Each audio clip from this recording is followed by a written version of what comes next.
Welcome to the deep dive.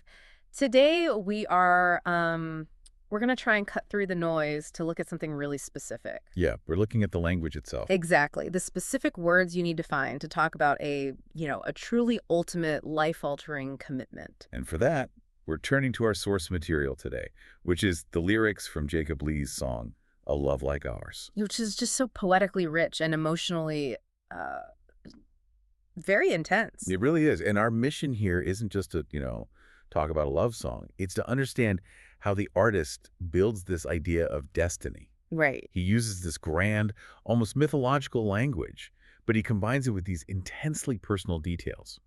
And together, they define a love so powerful, it literally changes who the speaker is. So we're not just feeling the emotion, we're really going to be studying the literary architecture behind it. That's the plan. Okay, so we've broken this down into a few parts.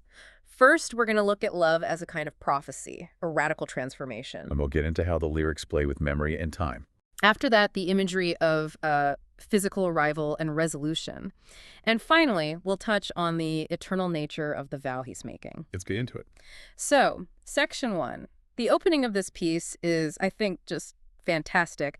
It immediately sets up this really strange contrast. It does. You start with something so human, this almost mundane urgency. Notice the time and I left in a hurry. Right, we've all been there.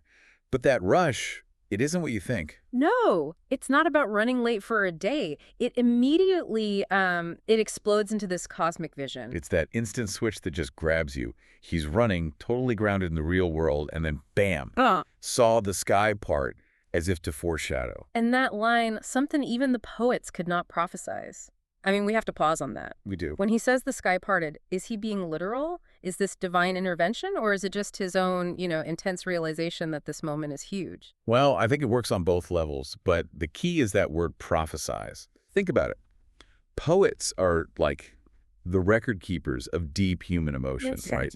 They create our cultural myths about love. Sure, they write the rule book. Exactly. So by saying that even they couldn't have seen this coming, he's lifting his experience completely out of known history. He's saying this is totally unique. Totally unique. A destiny so big it needed its own sign from the heavens. It's beyond what we as humans can even predict. That is a massive claim to make right at the start. It is. But what's so interesting is how quickly he grounds that huge vision in something really personal and vulnerable.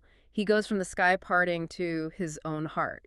The heart you help bear on my sleeve. Yeah. And this is the genius of the whole transformation story he's telling. Vulnerability is usually about, your defenses failing.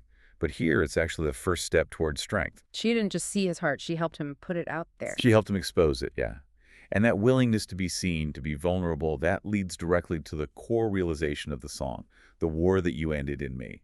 That line is just so critical. An internal war. I mean, that's self-doubt, it's inner conflict, it's all your defense mechanisms. Right. So this love isn't just about feeling happy. It's about internal disarmament. He's laying down his weapons. Exactly. The love ends the conflict he was fighting with himself. Right. And that act, that dismantling of his internal war, is directly tied to the new strength we hear about right after. It's not just a resolution, it's empowerment. It's total empowerment. Right, because once that internal fight is over, he has all this energy freed up. He says, I now carry the weight of the world in my stride. And this, right here, is the key insight into how this relationship works for him. The love doesn't shield him from the world's problems. No, it's not a shelter. Not at all. It gives him the capacity to handle them. By ending that war with himself, his partner basically freed up all his energy to face outward. So the weight of the world is still there. It's still there, but now he can carry it. He's moved from internal struggle to external capability. It's this radical self-acceptance that he's achieved through the safety of the partnership. So the love is less of a safe house and more of, a superpower. That's a great way to put it. Okay, so that transformative power flows right into the chorus, the refrain, which is all about commitment defined through time and memory. Yes. And this is where the emotional weight of the song really hits you. It's this idea that memory isn't a static thing you look back on. It's an active loop. The phrasing is so deliberate. Over and over again and again. Right. All our memories will replay in my head. That suggests he's not just, dipping into the past for a quick hit of nostalgia. It's a constant state. It's a perpetual active source of gratitude. He wants to replay it, which tells you the past isn't a burden. It's a gift he keeps unwrapping. And that leads to what I think is maybe the single most powerful statement of commitment in the whole song. I know which one you mean. The line that just captures total fulfillment, zero regrets. You went and made my life one that I would live through twice. It's the ultimate compliment, isn't it? It's unbelievable. To say that your life, as it happened, flaws and all, is so perfect that you would choose to do it all over again. Just because this one person was in it. It means no regrets, no changes needed. It's a declaration of perfection. But let's push on that a little bit. It's a hyperbolic statement, right? And he scales it up even more. He does. He takes this very private feeling and turns it into a generational proclamation. He says, I'd part the heavens to declare that I don't have any doubts generations after now could ever find a love like ours. Yeah, that's where the scale just becomes immense.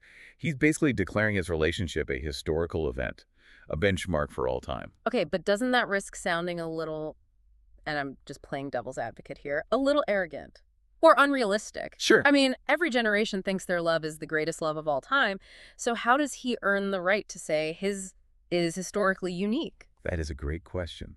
And I think the answer is he earns it because of what he established earlier, that internal transformation. The end of the war. Exactly. Because this relationship solved that internal war and gave him the power to carry the world, the speaker genuinely believes this bond is fundamentally different.